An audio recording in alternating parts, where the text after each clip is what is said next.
Hello friends, welcome to your own channel daily stock. तो दोस्तों, इस वीडियो के अंदर हम एवीटी नेचुरल प्रोडक्ट के डिटेल एनालिसिस के बारे में बात करेंगे और जानेंगे कि आपको एवीटी नेचुरल प्रोडक्ट के अंदर इन्वेस्ट करना चाहिए या नहीं। चलिए शुरू करते हैं। तो देखिए, सबसे पहले हम ये जानेंगे कि ये कंपनी क्या काम करती है। तो देखिए, ये जो कंपनी है ये ओलियो रेसिन्स और वैल्यू एडिड टीज बनाने का ये कंपनी काम करती है। तो देखिए, ओलियो रेसिन्स क्या होता है। तो देखिए, मेजरली जो फूड के अंदर आप कलरिंग के लिए यूज करते हो तो उसे ओलियो रेसिन्स बोला जाता है। और उसके अलावा बहुत सारे न्यूट्रास्यूटिकल्स होते हैं तो वो भी ये कंपनी बनाने का काम करती है। मैरीगोल्ड हो, तो ये सारी तरीके के प्रोडक्ट्स ये कंपनी बनाने का काम करती है। तो देखिए, जिस तरीके से ये जो कोविड आया है तो उससे जो एक हेल्थ अवेयरनेस हमारी इकोनॉमी में हुआ है, या फिर आप उसके अलावा जो ग्लोबली यहाँ पे जो हेल्थ अवेयरनेस क्रिएट हुआ है, तो वहाँ पे जो न्यूट्रास्यूटिकल्स की जो डिमांड है वो वहाँ पे काफ़ी ज़्यादा बढ़ी है। क्योंकि न्यूट्रास्यूटिकल्स अगर आप देखोगे तो बॉडी के लिए काफ़ी अच्छा रहता है। तो उस पॉइंट ऑफ व्यू से अगर आप देखोगे तो अभी जब रुचि सोया का FPO आया था तो जब बाबा रामदेव जी भी बोल रहे थे कि ये जो न्यूट्रास्यूटिकल है इसका जो मार्केट है वो काफ़ी अच्छे तरीके से आने वाले टाइम पे ग्रो होने वाला है, तो उनके मुंह से भी हमने वो देखा है, मतलब उनके वॉइस में भी हमने वो देखा है कि एक आने वाले टाइम पे इसका एक अच्छा मार्केट हो सकता है। तो उस पॉइंट ऑफ व्यू से देखा जाए तो ये एक बिजनेस, जिस इंडस्ट्री में ये कंपनी न्यूट्रास्यूटिकल इंडस्ट्री में ये कंपनी काम करती है, तो वो इंडस्ट्री एज अ होल यहाँ पे काफ़ी अच्छी डिमांडिंग इकोनॉमी लगती है और अच्छे से ग्रो होने वाली इकोनॉमी, अच्छे से ग्रो होने वाला सेक्टर में ये नजर आता है। तो देखिए, लगभग 1900 करोड़ का इस कंपनी का मार्केट कैपिटल, एक स्मॉल कैप कंपनी है। 28 के पी रेशियो पे ये कंपनी ट्रेड कर रही है और इंडस्ट्री के पी रेशियो की अगर हम बात करेंगे तो अराउंड 29 टाइम्स है। तो ऑलमोस्ट सेम वैल्यूएशन पे ये कंपनी अभी ट्रेड हो रही है। अगर प्राइस टू बुक वैल्यू के नंबर की अगर हम बात करेंगे तो ये नंबर 5.72 टाइम्स है। तो देखा जाए तो थोड़ा सा ये नंबर ज़्यादा है, लेकिन अगर आने वाले टाइम पे लगातार प्रॉफिटेबिलिटी वाले नंबर्स बढ़ेंगे और डेट का नंबर कम हो जाएगा तो एसेट वैल्यू ऑटोमेटिकली वहाँ पे कंपनी का बढ़ जाएगा। तो अभी देखिए 74 करोड़ का कंपनी का भी डेट है। तो देखिए, लगभग 400 से 450 करोड़ का ये कंपनी अभी रेवेन्यू जनरेट करती है। तो वहाँ पे मेरे ख्याल से डेट को रीपे करने में कोई प्रॉब्लम्स वहाँ पे नहीं होगी। और अगर हम इंटरेस्ट कवरेज रेशियो की भी अगर हम बात करेंगे तो जितना इंटरेस्ट कंपनी को पे करना है उसका 20 टाइम्स अभी कंपनी ऑपरेटिंग प्रॉफिट जनरेट कर रही है। तो उस पॉइंट ऑफ व्यू से यहाँ पे कोई प्रॉब्लम हमें नजर नहीं आती है।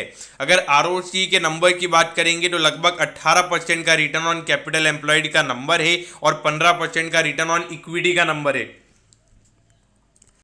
तो देखिए, अगर एक छोटी सी कंपनी है तो वहाँ पे ये जो रिटर्न रेशियो ये काफ़ी अच्छे माने जाते हैं, क्योंकि अगर लगातार प्रॉफिटेबिलिटी का नंबर बढ़ेगा तो वहाँ पे ROC और ROE के नंबर्स ऑटोमेटिकली अराउंड 20% आ जाएंगे। और अगर हम डिविडेंड यील्ड की बात करेंगे तो हार्डली 0.55% की डिविडेंड यील्ड है। तो यानी कि री इन्वेस्टमेंट के ऊपर यहाँ पे कंपनी का फोकस ज़्यादा नजर आता है रादर देन कि वहाँ पे शेयर होल्डर्स को डिविडेंड दिया जाए। तो यहाँ पे ग्रोथ के ऊपर कंपनी का फोकस हमें नजर आता है। अब अगर हम पिछले 4 साल के फिनेंशियल ट्रेंड के बारे में अगर हम बात करेंगे तो देखिए, कंसिस्टेंटली अगर आप देखोगे धीरे धीरे करके रेवेन्यू के नंबर्स कंपनी के ग्रो में, देखिए 2018 में ये 340 करोड़ पे था और अगर हम अभी देखेंगे तो अभी ये नंबर अराउंड 493 करोड़ पे आ चुका है। और अगर हम प्रॉफिटेबिलिटी की बात करेंगे, पहले 24 करोड़ का नेट प्रॉफिट, अभी कंपनी का 45 करोड़ का नेट प्रॉफिट हो चुका है। तो एक साल यहाँ पे थोड़ा सा नेट प्रॉफिट का नंबर कम हो गया था, लेकिन उसके बाद अगर हम देखेंगे तो कंसिस्टेंसी पॉइंट ऑफ व्यू से यहाँ पे लगातार कंसिस्टेंट ग्रोथ ये कंपनी दिखा रही है। और ये कोविड की वजह से अगर आप देखोगे तो इनके बिजनेस में और अच्छी ग्रोथ देखने को मिली है। अगर आप देखोगे अराउंड 35% से यहाँ पे नेट प्रॉफिट का नंबर कंपनी का बढ़ा है और अराउंड 20% से कंपनी के जो रेवेन्यू के नंबर्स है वो भी यहाँ पे ग्रो हुए हैं। अब अगर हम पिछले कुछ क्वार्टर से अगर हम कंपनी के रेवेन्यूज की बात करेंगे तो देखिए, यहाँ पे पहले 2019 में कंपनी 100 करोड़ के नीचे का पर क्वार्टर पे रेवेन्यू जनरेट करती थी। लेकिन अगर हम पिछले कुछ क्वार्टर से देखेंगे तो एक मार्च 2020 में एक बार कंपनी ने 100 करोड़ के नीचे का रेवेन्यू जनरेट किया था, लेकिन उसके बाद लगातार यहाँ पे 100 करोड़ के ऊपर का रेवेन्यू ही कंपनी जनरेट कर रही है। और अगर हम पिछले 4 क्वार्टर के रेवेन्यू की अगर हम बात करेंगे तो मोर देन 500 करोड़ के रेवेन्यू कंपनी ने रिपोर्ट किए हैं। और पिछले 4 क्वार्टर की अगर हम प्रॉफिटेबिलिटी की अगर हम बात करते हैं, देखिए 12, 16, 28 करोड़, 14, 42 करोड़ और 27 अराउंड 69 करोड़ का नेट प्रॉफिट कंपनी ने पिछले 4 क्वार्टर्स में रिपोर्ट किया है। तो वो काफ़ी फिनोमिनल है, क्योंकि अगर आप देखोगे 69 यानी कि पर क्वार्टर यहाँ पे अराउंड 17 to 18 करोड़ का नेट प्रॉफिट ये कंपनी अभी जनरेट कर रही है।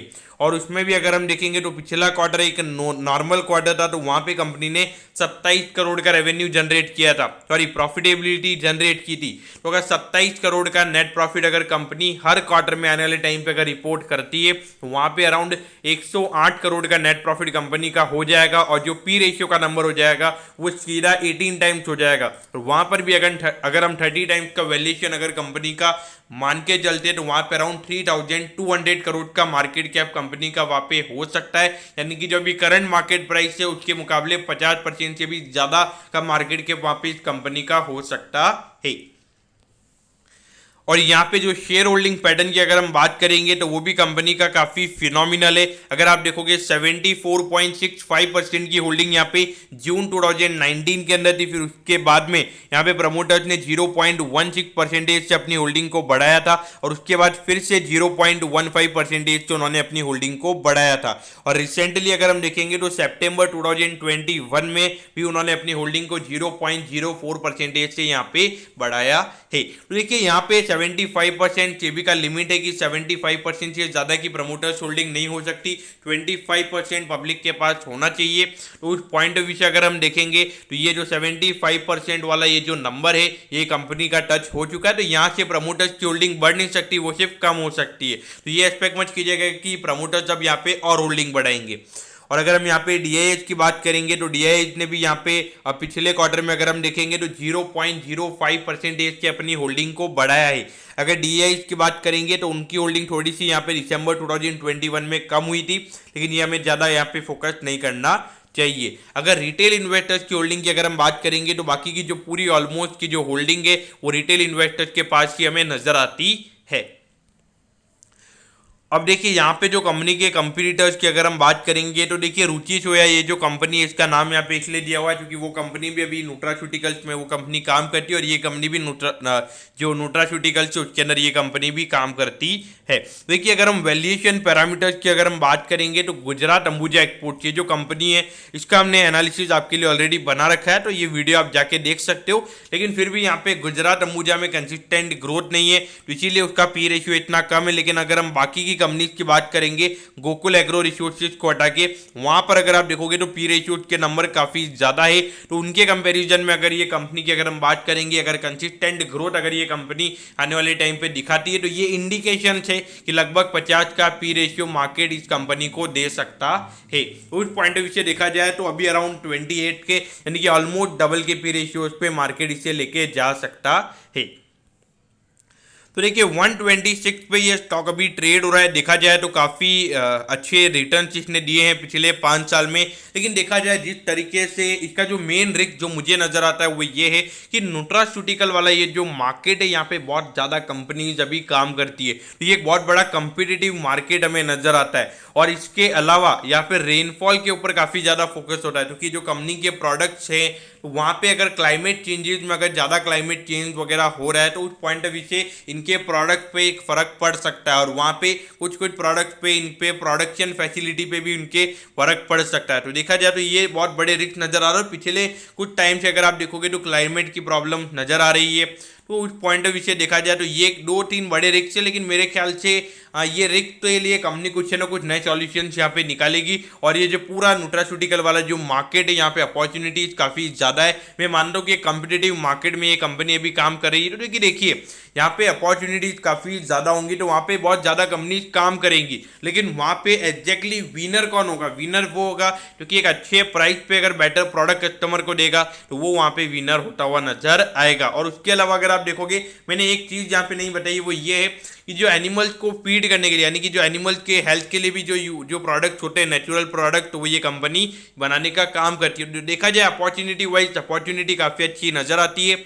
तो उस पॉइंट ऑफ व्यू से मेरे ख्याल से अगर long term point of view से इन्वेस्ट करना है तो इन्वेस्ट किया जा सकता है। अगर इन्वेस्टेड हैं आप तो बने रहिए। अगर मेरे ख्याल से short term point of view से अगर हम बात करेंगे तो short term point of view से भी मेरे ख्याल से काफ़ी अच्छा स्ट्रॉन्ग है। अभी अगर आप देखोगे आज मार्केट डाउन था, फिर भी अगर हम इस स्टॉक की बात करेंगे अराउंड 126 रुपीज़ और अपर सर्किट पे ये स्टॉक आज बंद हुआ है। उस पॉइंट ऑफ व्यू से अगर आप देखोगे तो अच्छी डिमांड यहाँ पे देखने को मिल रही है। अगर अपॉर्चुनिटीज मिलती है इसको बाय करने की तो मेरे ख्याल से बाय करना चाहिए। तो दोस्तों मैं होप करता हूँ कि एवीटी नेचुरल प्रोडक्ट के डिटेल्ड एनालिसिस के बारे में आपको सब कुछ पता चल गया होगा। अगर आपकी कोई भी क्वेरीज है आप कमेंट कीजिए, मैं जरूर आपके कमेंट पर रिप्लाई करूंगा। ओके दोस्तों, thank you, have a nice day.